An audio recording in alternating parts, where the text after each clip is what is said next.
नमस्कार. आज मी तुम्हाला आपण जे विष्णू सहस्रनाम म्हटलं तर त्याचा मी एक एक श्लोकाचा असा अर्थ सांगते, म्हणजे आपल्याला उलगडतं. असं मला बरेच मेसेज आले, त्यामुळे मी अर्थ सांगते मराठी. शांततेत सांगते. श्री विष्णू सहस्रनाम स्तोत्रम. वसुदेव पुत्र कृष्ण परमात्मा श्रीहरी शरणागताच्या दुःखांना दूर करणारा अशा गोविंदाला नम्रतापूर्वक वंदन. ओम नमो भगवते वासुदेवाय. ओम श्री परमात्मने नमः. अथ विष्णु सहस्र नाम स्तोत्रम. यश स्मरण मात्रेण जन्म संसार बंधनात विमुच्यते नमस्तस्मै विष्णवे प्रभ विष्णवे. ज्याच्या केवळ स्मरणानेच जन्म संसार बंधनातून मानवाची मुक्तता होते, त्या निर्माण करता सर्वांना व्यापून असणारा अशा त्या विष्णूंना नमस्कार असो. नम समस्त भूतानाम आदिभूताय भूभृते अनेक रूप रूपाय विष्णवे प्रभ विष्णवे. सर्वांचे उत्पत्ती स्थान असणाऱ्या, सर्व प्राणी मात्रांना धारण करणाऱ्या, सर्वांचे आदि स्वरूप अनेक रूपे धारण करणाऱ्या विष्णूंना नमस्कार असो. वैशंपायन उवाच. श्रुत्वा धर्मानशेषेण पावनानि च सर्वशः युधिष्ठिर शांतनवम पुनरेवाभ्यभाषत. वैशंपायन म्हणाले, पावन करणारे सारे उपदेश पूर्णपणे ऐकून युधिष्ठिर भीष्मांना पुन्हा एकदा म्हणाला. युधिष्ठिर उवाच.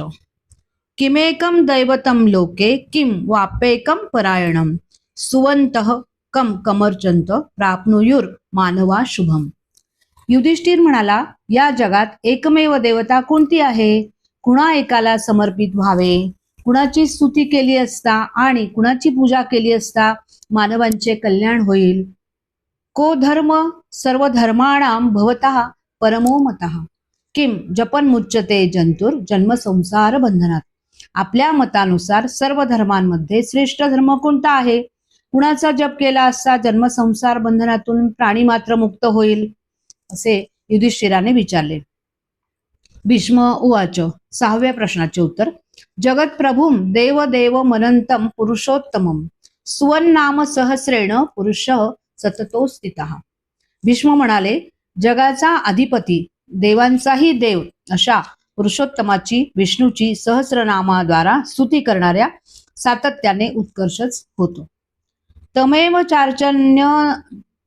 चार्चयन्नित्यं भक्तां पुरुषम अव्ययम ध्यायस्तुवमशंच यजमानस्तमेव च. 4थ्या प्रश्नाचे उत्तर. त्या पुरुषाची भक्तिपूर्वक पूजा करणारा, अव्ययी असणाऱ्या त्याचे विष्णूचे ध्यान, त्याची स्तुती, त्याला नमस्कार, त्याचेच यजन करणारा. अनादि निधनम विष्णू सर्वलोक महेश्वरम लोकाध्यक्ष सुवन्नित्यम सर्व दुःखातिगो भवेत. 3ऱ्या प्रश्नाचं उत्तर. ज्याला अंतपार नाही, सर्व लोकांमध्ये ज्याचे महान ऐश्वर्य आहे, जो लोकांचा आहे, अशा विष्णूची स्तुती करणारा सर्व दुःखांना ओलांडून जातो. श्री विष्णू नाम सहस्र स्तोत्रम. ब्रह्मण्यम सर्वधर्माज्ञम लोकानां कीर्तिवर्धनम लोकनाथम महद्भूतम सर्वभूत भवोद्भवम. ब्रह्मस्वरूप सर्व धर्मांचा ज्ञाता, लोकांमध्ये कीर्ती असणारा, लोकांचा स्वामी, महाभूत, सर्व महाभूतांना निर्माण करणारा असा. एष मे सर्व धर्माणां धर्मोधिकतमो मतः यद्भक्त्या पुंडरीकाक्षम सवेरो चैन्नर सदा. 5व्या प्रश्नाचे उत्तर. हा विष्णू सर्व धर्मांमध्ये श्रेष्ठ धर्म आहे असे मला वाटते.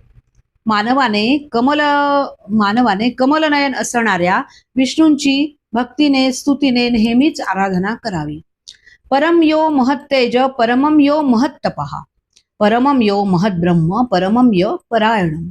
1ल्या व 2ऱ्या प्रश्नाचे उत्तर. जो तेजांमध्ये श्रेष्ठ तेज आहे, तपांमध्ये श्रेष्ठ तप आहे, जो श्रेष्ठ ब्रह्म आहे, श्रेष्ठ आश्रयस्थान आहे. पवित्राणां च पवित्रम यो मंगलानां च मंगलम दैवतम दैवतानां च भूतानां यो व्यय पिता. पवित्रांमध्ये जो पवित्र आहे, मंगलांमध्ये जो श्रेष्ठ मंगल आहे, देवतांमध्ये जी श्रेष्ठ देवता आणि सर्व प्राणी मात्रांचा जो अव्यय पिता आहे. पिता म्हणजे पालक, रक्षण करता. यतः सर्वाणि भूतानि भवन्त्यादि युगागमे यस्मिष्टम प्रलयम यांती पुनरेव युगक्षय. युगाच्या प्रारंभी ज्याच्यापासून सर्व प्राणी मात्र निर्माण होता आणि कल्पांत्याच्या वेळी ज्याच्यामध्येच विलीन होतात.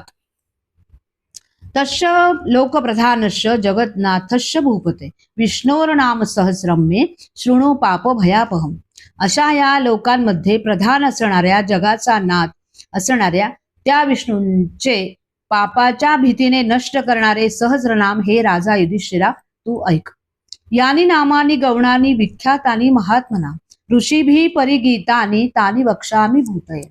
ही सारी त्या महात्म्याची गुणगान करणारी प्रसिद्ध अशी नामे आहेत. ऋषींनी गायलेली आहे. सर्वांच्या कल्याणासाठी ती नावे मी तुला सांगतो. भावानुवाद. ओम विष्णू वर षटकारो भूतभव्य भवत प्रभू भूतकृत भूतभावो भूतात्मा भूतभावना. ओम विश्वम सर्व विश्वाचे कारण स्वतः विश्वरूप असणारा. ओम विश्वस्य जगत कारणेत्व हिम विश्वमित्युच्यते अथवा विशंदिती विश्वम. विष्णू म्हणजे व्यापणे हा ज्याचा स्वभाव आहे, जो सर्वांना व्यापून राहिलेला आहे असा. विष्णू वेवेष्टी प्राप्नोतीति विष्णू. वषटकार यज्ञामधील औषट समर्पित असे ही क्रिया ज्याला उद्देशून केली जाते असा. भूतभव्य भवत प्रभू निर्माण झालेले, भविष्यात होणारे व अस्तित्वात असणारे यांचा स्वामी. भूतकृत प्राणीमात्रांना निर्माण करणारा, प्राणीमात्रांचा संहार करणारा. कृत धातू मानल्यास रजोगुण समाश्रित्य विरची रूपेण भूतानी करोतीति भूतभूकृत तमोगुण मास्तायस. रुद्रात्मना भूतानी कुंतंती कृणोती हिनस्थिती वा भृतकुत. भृतकुत प्राणीमात्रांचे भरण पोषण करणारा. सत्वगुण मधिष्ठाय भूतानी बिभर्ती धारयाती पोषयती ती वा भूतभृत. भाव नित्य अस्तित्व असणारा. भू अस्तित्व असणे. भवनम भाव सत्तात्मको वा. भूतात्मा सर्व प्राणीमात्रांचा अंतरात्मा असणारा. भूतभावना प्राणीमात्रांचा निर्माता, प्राणीमात्रांचे स्वरूप, रचना, आकार निश्चित करणारा. भूतानी भावयती जनयती वर्धयती ती वा.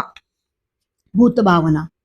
भूतात्मा परमात्माच मुक्तानां परमां गती. अव्यया पुरुषा साक्षी क्षेत्रज्ञो क्षर एवच. भूतात्मा जो अत्यंत पवित्र आहे. परमात्मा सर्वांना व्यापणारा. कार्यकारण विलक्षण नित्य शुद्ध बुद्ध मुक्त स्वभाव. मुक्तानां परमां गती संसार बंधनातून मुक्त झालेल्यांना जो श्रेष्ठ गती वाटतो असा. अव्यया ज्याच्यात कधीही विकृती होत नाही. पुरुष शरीरात झोपणारा राहणारा. पूर बरोबर शरीर आणि नगर.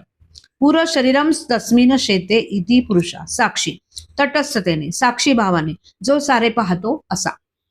क्षेत्रज्ञ शरीराचे सर्व व्यवहार जाणणारा. क्षेत्र म्हणजे शरीर.